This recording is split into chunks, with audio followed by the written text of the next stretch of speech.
Allô? Le génie? Pourquoi le corps n'est pas un obstacle? Il y a quelque chose que le corps fait et qu'on ne comprend pas toujours. Une conversation s'est mal passée il y a des heures. Et ce soir, tes épaules sont encore crispées, comme si ton corps n'avait pas reçu le message que c'était fini. Ou cette façon que tu as de retenir ta respiration quand quelqu'un élève la voix, avant même d'avoir pensé quoi que ce soit. Ce n'est pas de la sensiblerie, c'est de la mémoire. Le corps se souvient de choses que l'esprit a parfois rangées. Et il réagit en conséquence, fidèlement, automatiquement.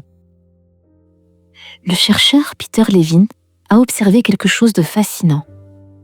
Dans la nature, un animal qui vient d'échapper à un prédateur tremble violemment après la fuite. Ce tremblement, ce n'est pas de la peur. C'est le système nerveux qui fait quelque chose de très précis. Il termine ce qu'il avait commencé. Il décharge l'énergie qu'il avait mobilisée pour courir, combattre ou se figer. Et après ce tremblement, l'animal s'ébroue et repart comme avant.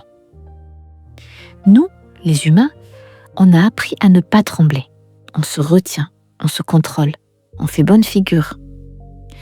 Et cette énergie non déchargée, elle reste quelque part, dans les épaules, dans la gorge, dans le ventre. Dans la recherche, on a très clairement montré que les approches qui fonctionnent sur le trauma passent par le corps, pas seulement par la parole. Parce que certaines choses sont stockées là, avant les mots, avant les souvenirs conscients, dans les muscles, la respiration, la posture. Et c'est là qu'il faut aller les chercher. Alors, des clés concrètes? Première clé, scanner sans juger, plusieurs fois dans la journée, 30 secondes. On ferme les yeux et on se demande où est la tension. Au niveau de la mâchoire, des épaules, du ventre? Pas pour corriger, juste pour voir. La conscience du corps est déjà un premier pas vers la régulation. Deuxième clé, terminer le mouvement. Quand une émotion forte arrive, au lieu de la bloquer, laissez le corps bouger un peu. Secouez légèrement les mains, marchez quelques pas vifs, s'étirer.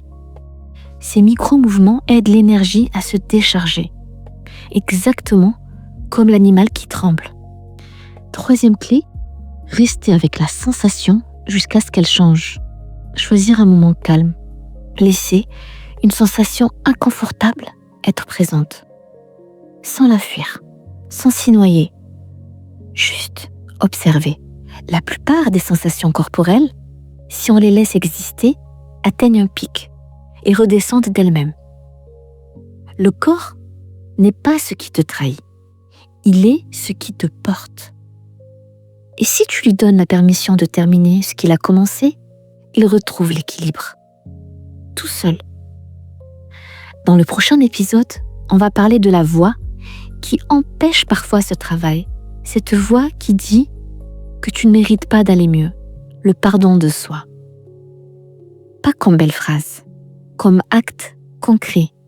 Allez le génie, à la prochaine.